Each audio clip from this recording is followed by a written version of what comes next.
নমস্কার বন্ধুরা, ডলির রন্ধনশালায় সবাইকে স্বাগত। আজকে তোমাদের সাথে শেয়ার করব গাঁটি কচু পুঁইশাক দিয়ে চিংড়ি রেসিপি। এই রান্নাটা তোমরা হয়তো অনেকেই করে থাকো, তবে আজকে আমি একটু অন্যরকম ভাবে রান্নাটা শেয়ার করব।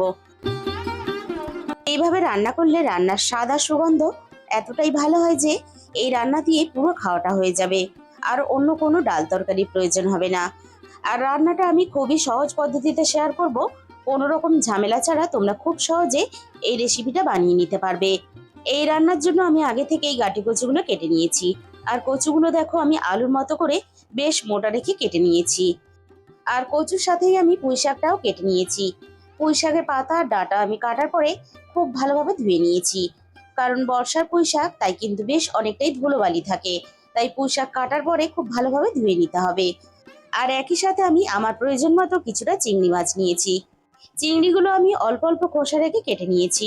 তাহলে চলো রান্নাটা আমি কিভাবে করেছি এবার সেটা দেখে নেওয়া যাক। প্রথমে আমি কড়াইয়ের মধ্যে রান্নার প্রয়োজন মতো অল্প একটু তেল দিয়ে দিলাম। প্রথমেই কিন্তু বেশি আমি তেল দিলাম না, কারণ খুব বেশি প্রথমে তেল দেওয়ার প্রয়োজন নেই। তেলটা আমি খুব ভালোভাবে প্রথমে গরম করে নেব।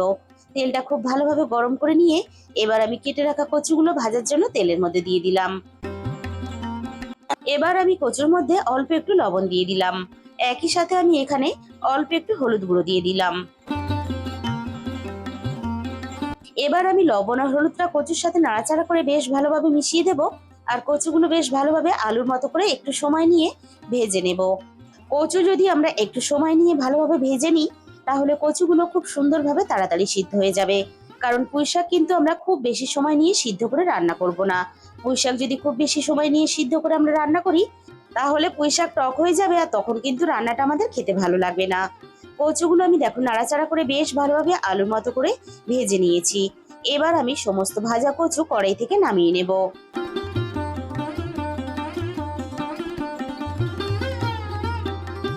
এবার আমি এই তেলের মধ্যে চিংড়িগুলোকে ভেজে নেব। তার জন্য আমি তেলের মধ্যে চিংড়িগুলোকে দিয়ে দিলাম। চিংড়ির মধ্যে এবার আমি স্বাদ মতো লবণ দিয়ে দেব। আমি কিন্তু হলুদ গুঁড়ো দেব না। কচু ভাজার সময় আমরা যে হলুদটা তেলের মধ্যে দিয়েছিলাম, সেই হলুদের কালারটা কিন্তু তেলের মধ্যে রয়ে গেছে, তাই হলুদ দেওয়ার আর প্রয়োজন নেই। এই হলুদেই কিন্তু আমরা চিংড়িগুলো নাড়াচাড়া করে ভালোভাবে ভেজে নিলে চিংড়ির গায়ে সুন্দর ভাজার কালার চলে আসবে। চিংড়িগুলো আমি নাড়াচাড়া করে বেশ ভালোভাবে ভেজে নিয়েছি। চিংড়ি এর থেকে আমি আর বেশি ভাজবো না, তাহলে চিংড়িগুলো অনেকটা শক্ত হয়ে যাবে। এবার আমি ভাজা চিংড়িগুলো কড়াই থেকে নামিয়ে নেব।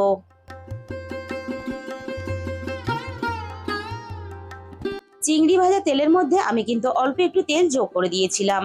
এবার আমি তেলের মধ্যে ফোড়নে দিয়ে দিলাম অল্প একটু পাঁচফোড়ন, আর একই সাথে আমি দিয়ে দিলাম একটা শুকনো লঙ্কা কুচি। এবার আমি ফোড়নটাকে নাড়াচাড়া করে বেশ ভালোভাবে ভেজে নেব, ফোড়ন থেকে সুন্দর মিষ্টি গন্ধ বেরোনো পর্যন্ত। ফোড়নটাকে আমি নাড়াচাড়া করে বেশ ভালোভাবে মিনিট খানেকের মতো ভেজে নিয়েছি।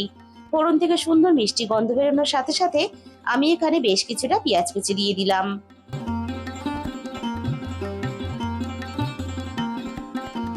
এবার আমি ফোড়নের সাথে পেঁয়াজটাকে নাড়াচাড়া করে বেশ ভালোভাবে ভেজে নেব।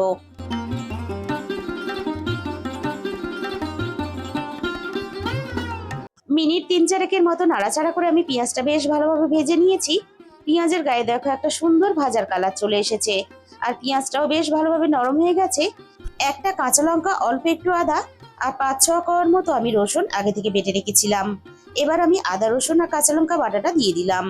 এবার আমি পেঁয়াজের সাথে আদা রসুন কাঁচা লঙ্কাটা নাড়াচাড়া করে একটু কষিয়ে নেব, আদা রসুনের কাঁচা গন্ধটা চলে যাওয়া পর্যন্ত। আদা রসুনের কাঁচা গন্ধটা চলে গেছে। এবার আমি এখানে একে একে রান্নার গুঁড়ো মশলাগুলো দিয়ে দেব। প্রথমে আমি রান্নার প্রয়োজন মতো হলুদের গুঁড়ো দিয়ে দিলাম। একই সাথে আমি ঝালের জন্য 1 চামচ লঙ্কার গুঁড়ো দিয়ে দিলাম। ঝালের পরিমাণটা অবশ্যই কিন্তু নিজেদের স্বাদ মতো ব্যবহার করবে। একই সাথে আমি এখানে 1 চামচ দিয়ে দিলাম জিরে গুঁড়ো, আর দিয়ে দিলাম হাফ চামচ ধনে গুঁড়ো। এবার আমি অল্প একটু জল দিয়ে দেব, যাতে মশলাগুলো পুড়ে না যায়।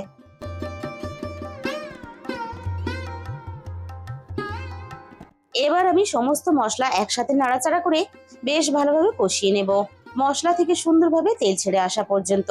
মশলার সাথে যে এক্সট্রা আমি জলটা ব্যবহার করেছি, মশলা কষানোর সাথে সাথে আমি জলটাও টানিয়ে নিয়েছি। মিনিট 5-এর মতো নাড়াচাড়া করে আমি মশলা বেশ ভালোভাবে কষিয়ে নিয়েছি, আর মশলা থেকে দেখো সুন্দরভাবে তেল ছেড়ে দিয়েছে। এবার আমি এখানে ভেজে রাখা কচু আর চিংড়ি একসাথেই দিয়ে দেবো।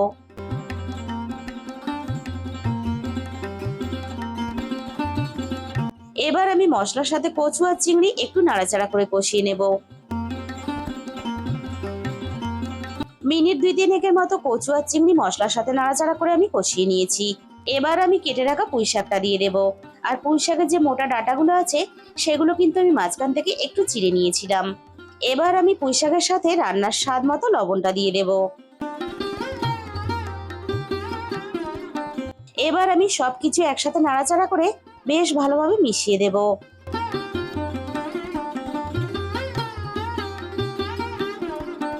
সবকিছু আমি একসাথে নাড়াচাড়া করে আমি বেশ ভালোভাবে মিশিয়ে দিলাম।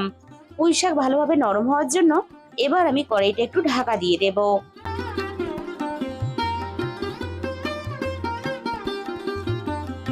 মিনিট 3-4 মতো আমি কড়াইটা ঢাকা দিয়েছিলাম। এবার আমি কড়াই থেকে ঢাকাটাকে সরিয়ে নিলাম। আর দেখো পুঁই শাকটা বেশ সুন্দরভাবে কিন্তু নরম হয়ে গেছে। আবারও আমি সবকিছু একসাথে নাড়াচাড়া করে আরো একটু ভালোভাবে কষিয়ে নেব। মশলার সাথে কচু আর পুঁই শাক যত ভালোভাবে কষাবে রান্নার স্বাদ কিন্তু তত বেশি ভালো হবে। সবকিছু আমি একসাথে নাড়াচাড়া করে বেশ ভালোভাবে কষিয়ে নিলাম। এবার আমি এখানে স্বাদ মতো চিনি দিয়ে দিলাম। অল্প একটু চিনি দিলে তাহলে রান্নার স্বাদের ব্যালেন্সটা ঠিক থাকবে, আর তার জন্য রান্নাটা খেতে কিন্তু আরো বেশি ভালো লাগবে।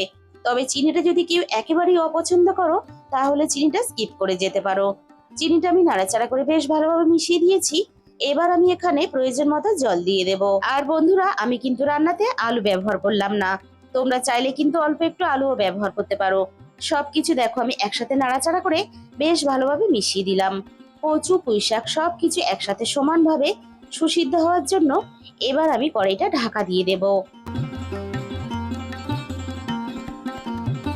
মিনিট 15 মতো আমি রান্নাটা করে নিয়েছি।